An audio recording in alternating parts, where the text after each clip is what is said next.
I would rather just put them away and I'd start slowly adapting new habits. Okay. Yeah. All right. So sugar, alcohol, honey. Hizo mbili hizo tatu hazikuwa digested, they just absorbed. Thank you for bringing up honey. Yeah. This specifically for you, Andrew. Now, there are people who have stopped using sugar. Yeah. Like in tea and stuff, and they say they substitute it with honey. Yeah. And they say now this honey is not sugar. Honey is sugar. From a bee. It's still sugar. It's still sugar. It's still sugar. But it does have a bit of nutrients. So it is sugar, but so it has nutrients. But so nutrients za sukari ya mumias yenye wakulima wamenini huko zimeenda wapi? Miwa the only thing, miwa iko na nutrients kweli? I don't know, you tell me. I don't think so. I've never heard about it, which reminds me. Lakini honey is from flowers. It's from flowers. Flowers have nutrients. The bee consumes the pollen or the nectar. Consumes the nectar, goes to the beehive and converts that to honey. So there are a bit of nutrients. Where have they come from? From the bee. From the bee. So it's the bee that has the nutrients. If you can get raw honey, the raw honey, including the wax that comes with it, not the pollen, the propolis, you're a very lucky person. Yes, go for that one. Not every day. Not every day. It's still sugar. It's still sugar. It's sucrose, yeah. So go for that one, but it's better. It's the lesser of two evils. Yeah, if I put it like that. I have a concern. You have mentioned sugarcane. There are these joints, these spots all over towns. I don't know if, I think you know where I'm going. Yeah. Sugarcane juice. Ilianzia Mombasa. Unaambua nimeweka ginger. Nimeweka ginger. Ni ginger, yeah? I don't know. I've never taken it. It always disgusts me. It looks very... That thing is dangerous. It's just don't go there. I mean, me always wonder where's the... I mean, raha ya miwa ni kutafuna. Yes. Sasa unaona ukitafuna hivyo, even though kutakuwa na hiyo blood sugar spike, the fiber hiyo kutafuna sasa, it prevents you from consuming too much. Yeah, because you have to work for it. I mean, do you know how much sugar can fill up this glass? How much? It's one a whole can you finish a whole sugar cane? You can't on when you're chewing your but you can drink it. Yeah. No, imagine the damage it does to your blood sugar. Yeah. So no, I would not recommend it. Usitake kufika 45 years unaambiwa you have fatty liver. It's not nice. It is not nice at all. So avoid. All right. So all this avoiding certain foods, avoiding excess glucose is because we do not want, number one, to damage our organs, and the other thing is to be in excess weight, right? Yes. Because eventually, if you do not need that energy, it's going to be converted to fat, and it will be stored around your organs, below your skin, and all that, right? Also, sugar is food for disease. Sugar is food for disease. Elaborate. The bacteria, okay, our bodies, we are not 100% healthy. Even, let me use the gut, for example. There's the good bacteria, there's the bad bacteria in our gut. Millions of them. The same in our bloodstream. We do have an immune system. It's what keeps us healthy. But can you honestly say by the end of the week, you have not been exposed to a bacteria or two? You are, and that's why the immunity comes into a lot. Here's not one or two. Hizi chakula tunakula, they're all contaminated to some degree, actually. Yes. Yes, and then they do enter the bloodstream. The body, yeah. Now imagine if your bloodstream is full of sugar, feeding the bacteria. It takes longer to heal or to recover. You've heard of people who are diabetic. You're told, make sure you check your feet. Avoid any form of being pricked. Yeah. It's because the bacteria will be very difficult to get rid of because it's feeding on the sugar. So because your sugars are high. Yes, the sugars are high. So if you're always consuming cakes, biscuits, cookies, all that, by the way, I love cookies, but once in a while. So if you're always consuming these high sugar, low fiber or no nutrient foods all the time, you become more prone to developing any medical complication. Baridi inaingia, unapigwa na homa. Because just by the virtue that your sugars are high and not that you're diabetic. Yes. Really? Yes. But you are not diabetic. Your body is regulating the sugar. The purpose of having good insulin and regulatory mechanisms is that your sugar will not go beyond a certain level. Yes. Right? But if you overwork something, it becomes its function just slowly declines. Yeah, it does. It does. I agree. So why put yourself in that position whereby by the time you're 45 years old, your body is not functioning as it should? Just wake up, enjoy your cup of tea without sugar, go and work out, go to the office, do your thing behind the desk if you're working behind the desk. Lunchtime, you don't have to have a large meal. Just have something light. Go for a walk. 20 minutes, 30 minutes, come back, continue working. Acheni kutumia lift. Why are you people using the lift? You're going to the 5th floor and you're using a lift. Or let me just say 3rd floor. Let me be lenient. I'm the Kenyan Nutritionist. I'm trying to be lenient to the Kenyan population. Acheni kutumia lift. You're going to the 3rd floor. Use the stairs. Increase your activity level. So lunchtime, go down the stairs, go for a walk. Unajua Wakenya unibamba sana. There's a place I normally go for some work. And you work on the 3rd floor, and then just above the 3rd floor there's a gym. On the 4th floor. And then if you happen to use the lift, I'm always trying to use the stairs, but sometimes lift iko tu hapa, maybe I'm late, acha niingie. And then unaingia, you're in the lift with someone who is full gym clothes. What are you doing? And alafu anafinya anaenda kwa gym, anaenda 4th floor. What are you doing? Sasa wewe unaenda gym no, unatumia lift. I mean, what's the purpose? I don't see the point. Is it because the gym you have to pay for, and you feel that if you pay for something, then it works? Like they have stairs. Kenyans and free things. It's like they have stairs. I mean, I don't have to go working out every time. I can just use stairs every time. Use the stairs, So be active as much as possible. Consume more fiber as much as possible. Completely minimize, not eliminate, because we are all human. Minimize as much as possible any foods that you know are not good for your health. How do you know that they're not good? Here's where I come into play. Just ask me. Like I said, social media, the Kenyan Nutritionist. The Kenyan Nutritionist. Just ask. Wakuulize. Kama hii iko sawa, utawaambia. Nitakwambia. It's not good for you, but you can do it once a week. It's not good for you, but once a week your body can handle it, provided you meet these terms and conditions. So you cannot tell me that, hey, I enjoy taking soda and I'm diabetic. I will tell you can't do that. That's weird. But you can tell me that I am an active person, I'm not diabetic, my liver is good, and I do enjoy taking soda. I will tell you, good, you can take 250 ml once a week. Okay. That's it. You can specify the amount. Yes, I will specify the amount and the time of day, never in the evening. Never in the morning hours. You're enjoying your walk. So that you can burn it out. Sip your soda as you enjoy your walk. Good.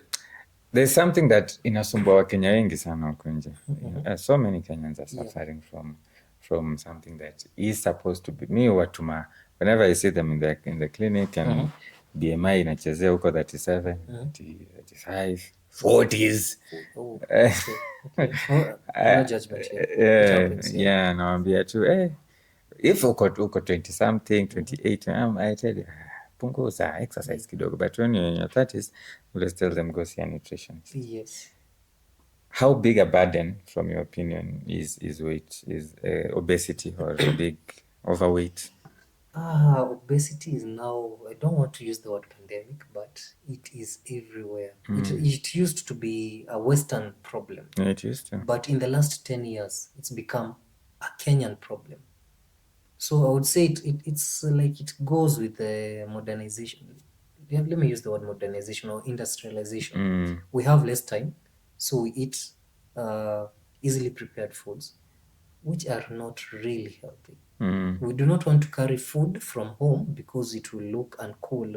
Tutakawa shamba. Hey, really? Yeah, most people say do that. Miss especially men, gentlemen.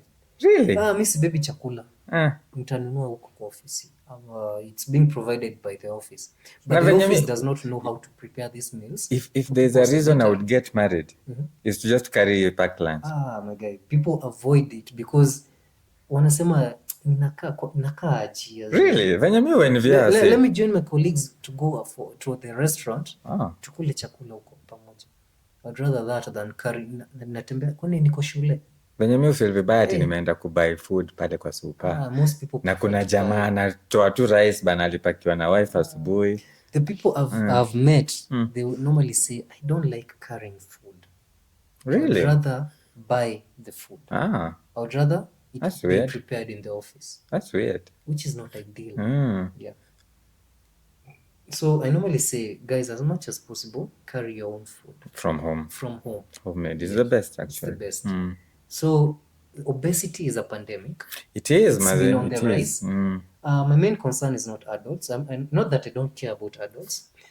No offense there. But my main concern are the kids, the children. You meet a 16-year-old, an 18-year-old, and you've been diagnosed as type 2 diabetes. Yeah, I've seen it. How? When did this start to happen? Yeah. For the last 10 years, it's becoming more and more common. You meet a 10-year-old child. Obese. The child cannot go up a flight of stairs. So obesity is an issue. It's a huge issue. For children, and I think there's somebody who was even recommending that if you're raising a child, and that child is obese, you need to be taking legal action against. That is child abuse. You're neglecting the child. That is child abuse, and because you're predisposing them to everything. Yes, and unfortunately, I don't know if people are not aware of this or they just ignore it. Children imitate their parents. So if you look at the parent, you look at the child, you would expect to know what the parent looks like in a way. No offense to the parents, but children imitate their parents. You can tell the child, do not eat this, it's not good for you. But you're eating that.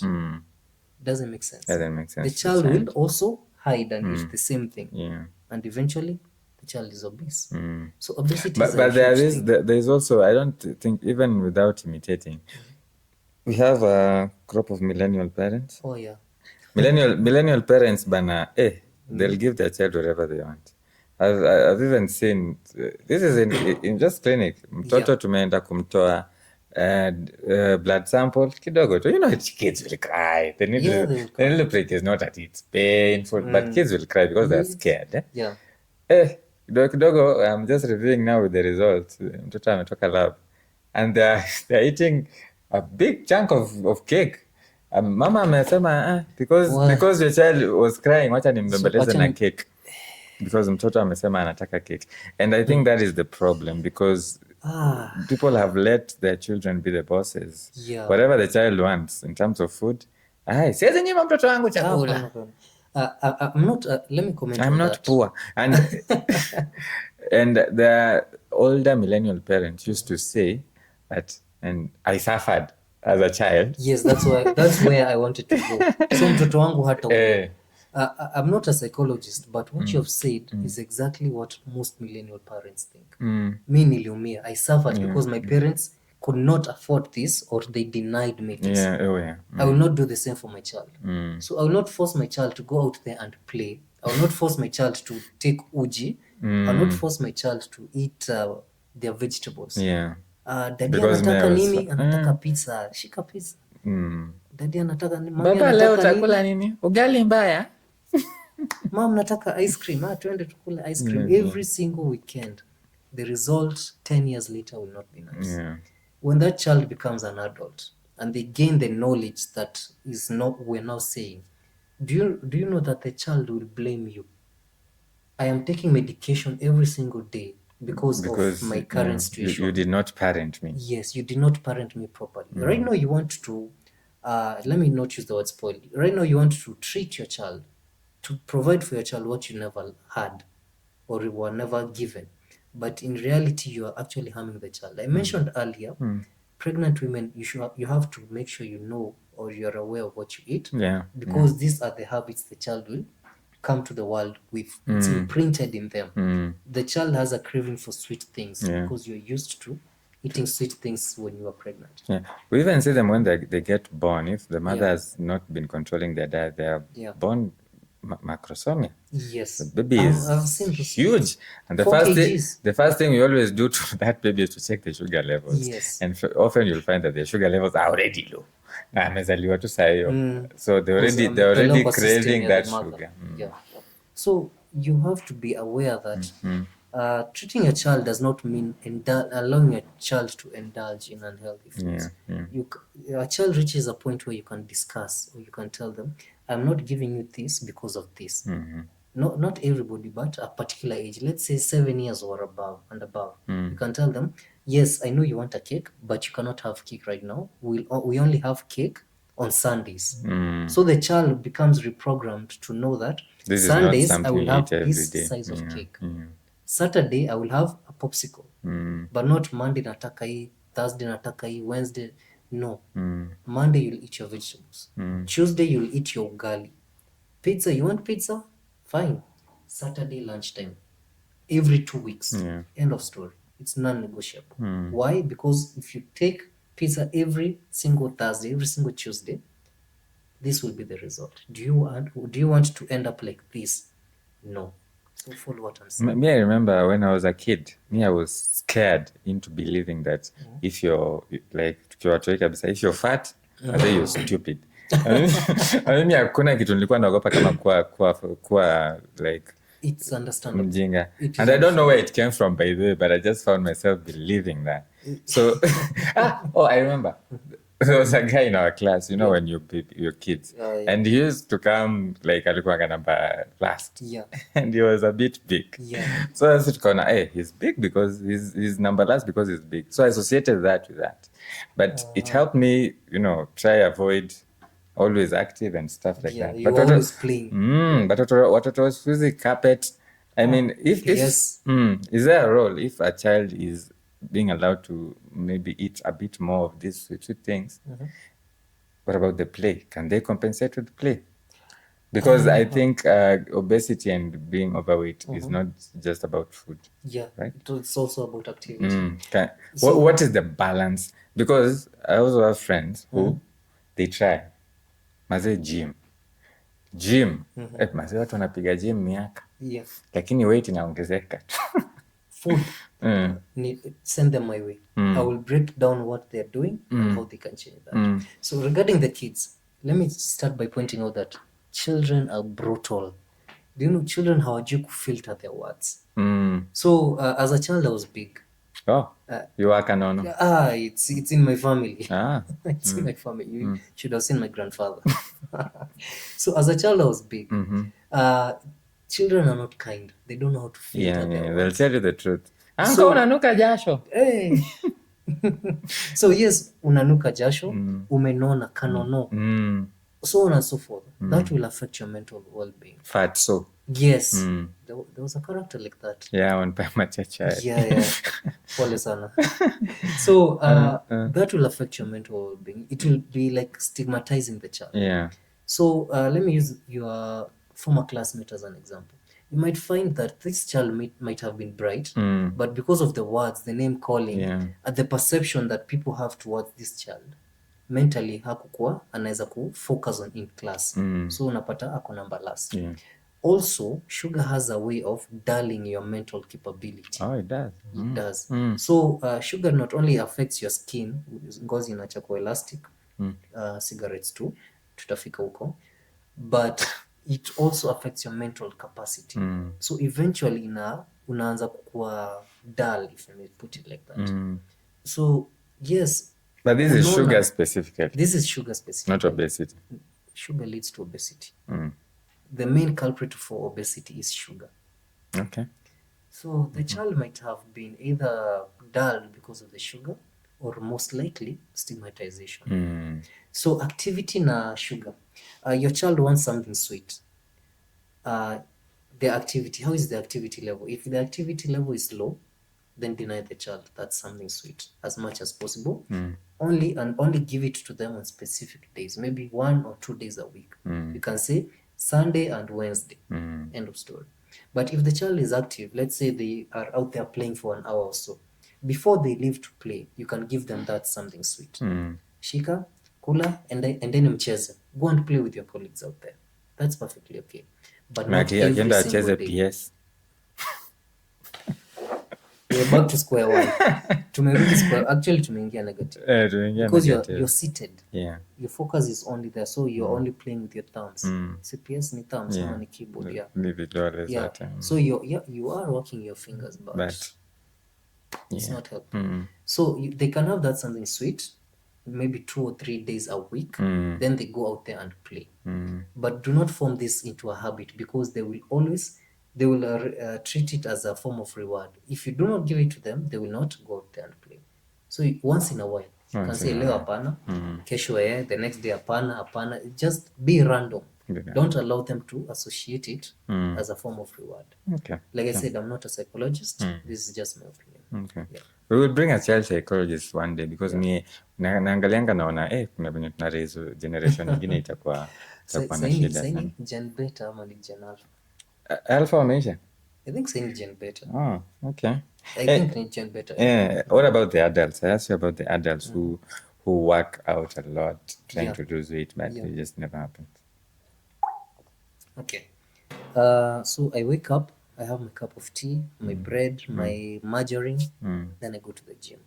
I get out of the gym, I go into the office, I sit down, I have my another cup of tea, maybe 2 mandazis over there, a sausage or smoky. I work, lunchtime, I go over there, I have my broiler chicken. I'm extremely against broiler chicken.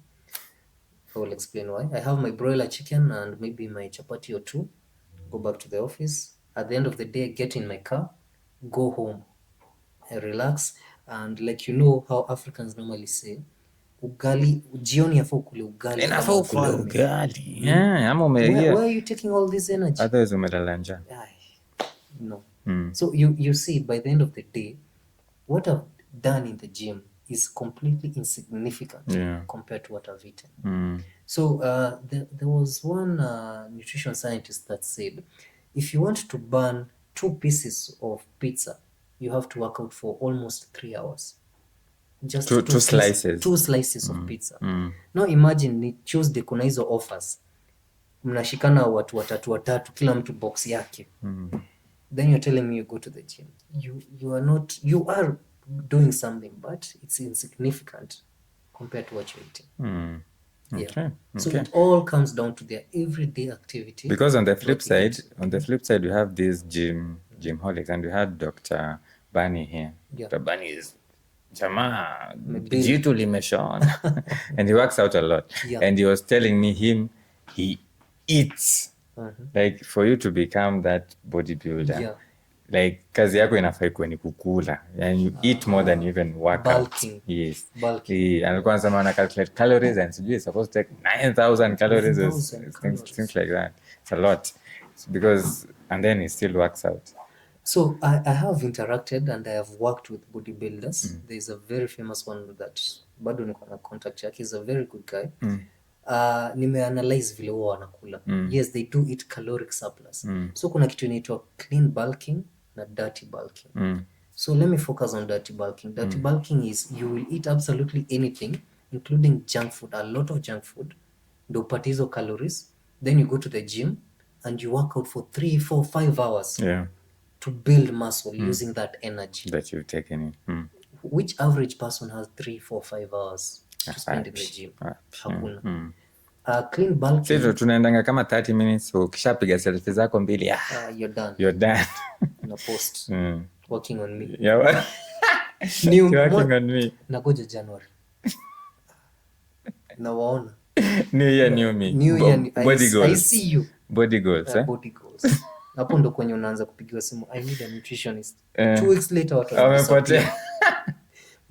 Also January you guys make a lot of money. No, unfortunately we don't. What do you mean? Because mtu anakuja na hype, nataka hivi na hivi. Ndio, na analipa consultation for like 2 weeks. Yes, analipa consultation. But to achieve a goal you need at least minimum 3 months. 2 weeks later mtu amepotea, anasema niko busy, sijui job. You know, huwezi shinda ukiforce mtu kuja tuendelee. So minimum 3 months, because people Minimum do 3 this. months. I've seen people do this for long, and then they still complain that they've been doing it and it's not working. I have a friend, I won't name her, but anapiga gym sana, alafu anakuja niambia, I've been working out almost 6 months now and nothing is no, I've added weight. That's muscle. That's muscle. Now, is that good weight?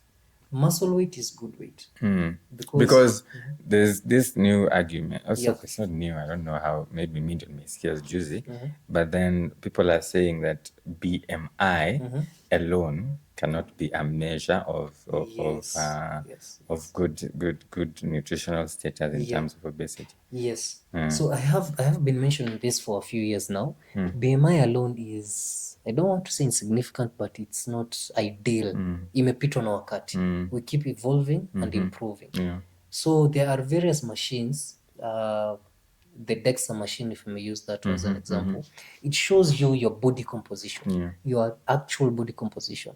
So let me use myself as an example. I'm a 5'5" guy. If I weigh, let's say, 60 kgs, and if I weigh 80 kgs, there's my BMI will be different. But if I weigh 60 kgs, but most of it is fat, I am unhealthy. If I weigh 80 kgs and most of it is muscle, you're healthy. I am much more healthier than the if you are 60 with fat. Yes. Because muscle is a V8, is a fuel guzzler for sugar in the bloodstream. Muscle is where body water is stored. Muscle gives you the energy to move around. You become more physically capable. So I'm not saying we be bodybuilders, but I'm saying I would rather you be heavier, you have a BMI of 25, 26, made of muscles, than have a BMI of 25, 26 of body fat. So BMI is not exactly so ideal. You're moving from BMI to a DEXA scan. Yes, that's just an example. Are they available in Kenya? Do you guys have them in your offices? Personally, I do not have one. I do not have one. But there are more portable machines that do measure your body composition. Oh, okay. So you can find them around. I do have one that does body composition analysis. But I'm not discrediting them. But when it comes to 100% accuracy, I would say I would give them maybe a 90, 95 at most. If you want actual accuracy, DEXA. Okay. Good. So concerning your friend, I would really like to know, what does this friend normally eat and what is the activity? I was telling you that day we were having lunch. Anabomoa ugali mimi hapo, be seriously. We both asked for ugali maze. Mimi yangu imenilemea pale hata sijafika halfway vizuri. Naendelea tu. Kwanza ni wale wanajua kukula vizuri na unajua mboga. Unajua mimi sometimes mboga imeisha, ugali bado mob, mnashangaa namna gani. Lakini yeye anajua kusave. Na hao watu unachuna kidogo. So na nimeshinda exercise. I'm like you're not busy right now. I mean, our work is not that involving. Why did you bomoa all that? So if this person is a gym goer, they will most likely have a high metabolism, so appetite itakuwa juu kidogo. So here's where you take advantage of food. You have to make sure you're eating properly. Avoid anything that is to do with simple stuff. But if you want to lose weight, or you want to tone your body, for example, unataka kuluka a certain way, how should you balance the gym versus should you starve yourself? No, or is there a particular never ever starve yourself. You've mentioned starve. There's this trend, OMAD, 1 meal a day. I sincerely discourage that. Umesikia?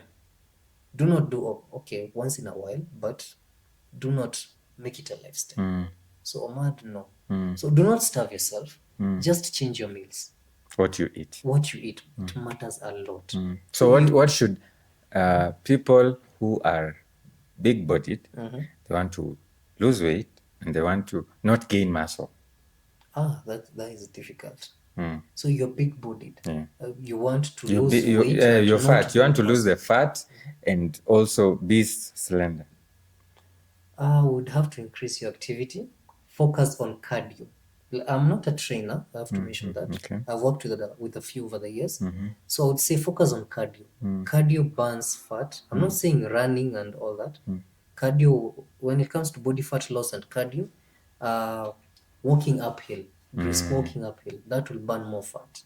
Oh, is it better than zile za gym za hiyo iko poa pia. That is really good for you. But I also have to mention easy intense cardio, they also shred down on the muscle. So you lose fat by doing things like swimming, brisk walking, especially uphill. You lose fat and a bit of muscle by intense cardio activities. So hapo utapungua all round. But hautapungua if your nutrition does not change. So nutrition should change. Nutrition should change. Umemention hiyo nikakumbuka watu wenye wanakula everything around them na hawanoni.